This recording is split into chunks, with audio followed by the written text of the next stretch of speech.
berpengaruh dengan proses pembelajaran kita terhadap Al-Quran. Karena sesungguhnya ridho Allah itu ada pada ridho orang tua. Ya.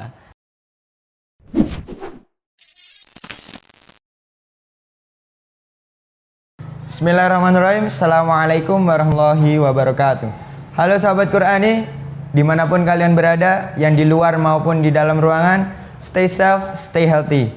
Tetap jaga jarak, jaga kesehatan, dan jangan lupa untuk selalu menggunakan masker, mengingat kita masih dalam masa pandemi. Sahabat Qur'ani semua, berjumpa lagi pada acara Podcast Santri Tahfidz Baitul Quran Al-Jahroh Magetan, inspirasi sahabat Qur'ani. Berjumpa dengan saya, Andika Arianta, yang akan menjadi moderator pada acara kali ini. Dan pada kesempatan kali ini pula, kita akan mendatangkan tamu undangan sekaligus narasumber yang spesial pastinya. Dan dia sudah hadir di samping saya. Ya. Akhi Aun, bisa lambaikan tangan kamera? Ya, halo. Jadi pada acara kali ini, kita akan mengusung tema yang bertajuk cara agar tetap istiqomah dalam proses menghafal Al-Quran. Nah, sebelum kita memasuki topik pembahasan, hendaknya Akhi Aun untuk melakukan perkenalan terlebih dahulu. Silakan Akhi Aun.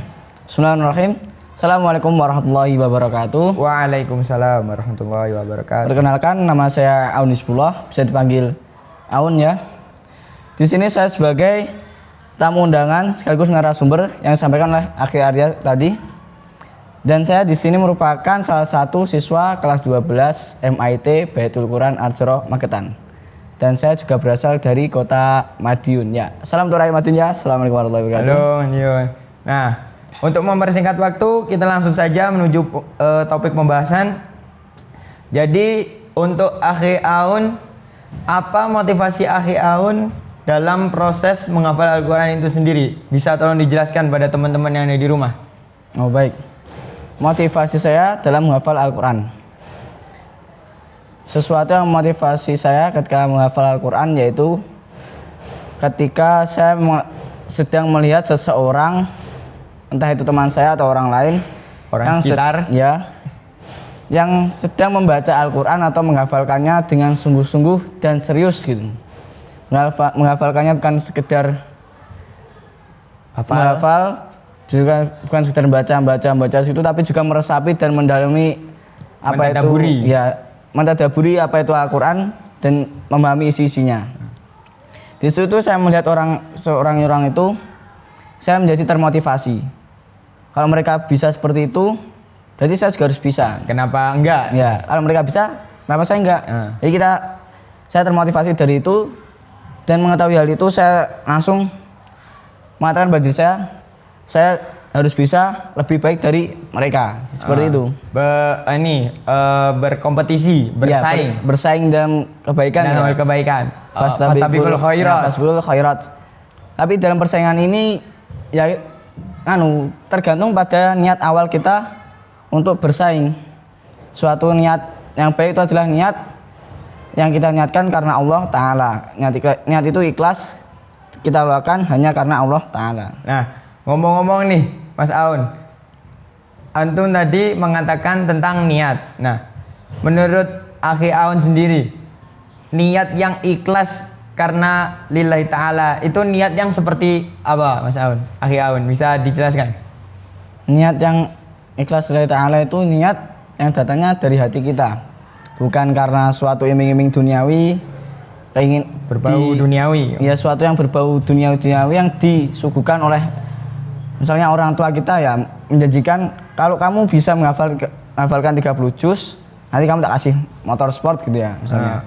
Ya kayak gitu tuh sudah merusak niat awal kita. Jadi karena materi ya, suatu materi duniawi yang sementara, nggak ada apa-apanya ya. Dan niat yang baik itu sebenarnya itu niat yang kita tujukan, niat lillahi ta'ala, niat ikhlas, tidak mengharapkan imbalan duniawi, tapi kita mengharapkan ridho dari Allah Subhanahu wa taala. Dan mendapatkan niat itu kita harus melakukannya dengan sungguh-sungguh, bukan sekedar niat tapi juga kita ikhlas ini ya. Ikhlas niat, tapi juga kita itu juga melakukan sesuatu yang terbaik, kemampuan kita yang bisa kita lakukan, sehingga kita bisa membuahkan hasil yang insya Allah memuaskan untuk kita.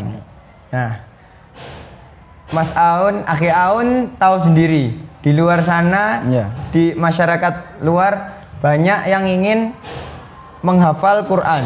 Tetapi jangankan untuk menghafal Quran, membaca saja mereka belum bisa, belum dapat kesempatan untuk dekat dengan Quran. Nah, menurut Akhi Aun bagaimana pendapat Akhi Aun mengenai hal tersebut? Mengenai hal seperti ini, layaknya kita yang berada di sini ya, kita semua ini yang berada di pondok pesantren ini, kita hanya bersyukur karena kita sudah difasilitasi, sudah diberi tempat yang sedemikian rupa sehingga kita bisa fleksibel, bisa nyaman dalam menghafal Al-Quran, bisa berinteraksi dengan Al-Quran dengan sungguh-sungguh dan tenang. Alhamdulillah. Bedanya dengan mereka-mereka yang di luar sana, mereka menghafal Al-Quran itu memang belum ada waktu, tapi memang waktu mereka banyak digunakan untuk hal-hal yang kurang bermanfaat seperti ya tahu sendirilah kayak Misalnya alat elektronik gitu ya seperti itu, alat elektronik, HP, apalagi kalau sudah dimiringkan seperti ini ya kan tahu sendiri memang sudah susah. lama ini. Jadi kita termasuk alhamdulillah ini bersyukur Iya. kita masuk dalam lingkungan pondok pesantren ini terjauh terbebaskan dari hal-hal tersebut, jadi kita bisa fokus dalam menghafal Al-Quran. proses menghafal Al-Quran. Nah, untuk Akhi Aun sendiri, adakah atau apa penyemangat khusus Akhi Aun dalam proses menghafal Al-Quran tersebut? Penyemangat yang khusus itu lebih ke diri sendiri ya.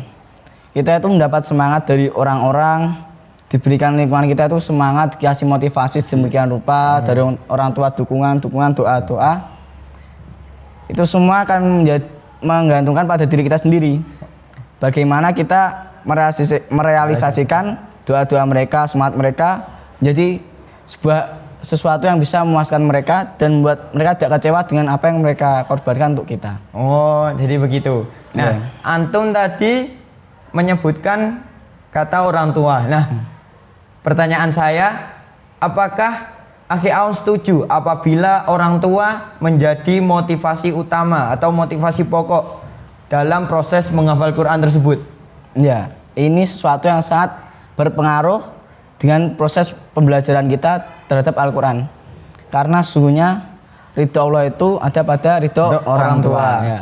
Jadi orang tua itu di rumah itu bagi kita yang ada di pondok ini ya, mereka selalu mendoakan kita menjadi seseorang yang lebih baik dari mereka, bisa menjadi manusia yang berguna bagi nusa, bangsa, seagama, bisa menghafal Al-Quran di sini, bisa meraih cita-cita kita setinggi langit, bisa membanggakan mereka, bisa bermanfaat bagi lingkungan kita, seperti itu. Masya Allah, Allahu Akbar.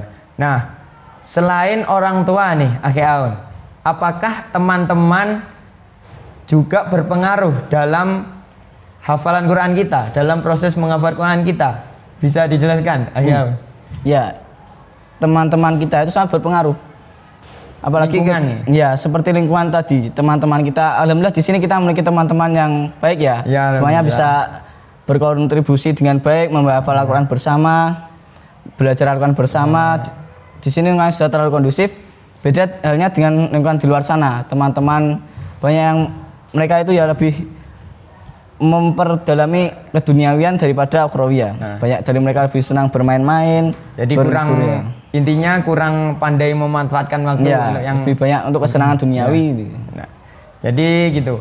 Terus ini Akhi Aun, sejak kapan Akhi Aun aktif dalam proses menghafal Quran? Maksudnya terjun dalam proses menghafal Quran itu sejak kapan, Akhi Aun?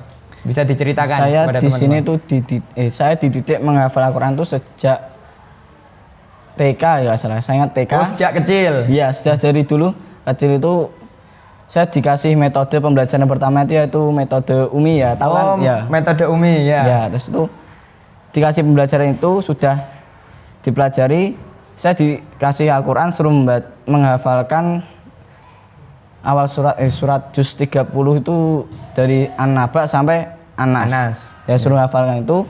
Ya ketika saya waktu itu kan lagi masih kecil ya suka main-main ya malas-malasan itu. Ya kalau nggak hafal ya biasalah dimarahi, dianu gitu. Tapi itu merupakan sebuah bentuk kasih sayang mereka pada kita supaya mereka itu menginginkan kita menjadi orang tua tuh orang-orang yang baik gitu ya. Ingin jadi yang Ya, terbaik. berharap besarnya nanti bisa menjadi sesuai dengan Apa yang kita cita-citakan. ya seperti kita pada saat Apa ini kita bisa impikan. menjadi orang-orang soleh ya seperti itulah. Amin. Dan alhamdulillah hingga saat ini kelas 11 kemarin alhamdulillah saya bisa menuntaskan setoran 30 juz saya. Masya Allah, Allahu Akbar. Insyaallah. Mungkin sampai sini saja acara podcast kita kali ini. Semoga dapat memotivasi sahabat Quran yang ada di rumah. Jika ada pertanyaan dan usulan, kalian dapat komen di bawah. Dan support selalu kami dengan cara klik tombol like dan subscribe. Sehingga dapat notifikasi uploadan video terbaru dari kami.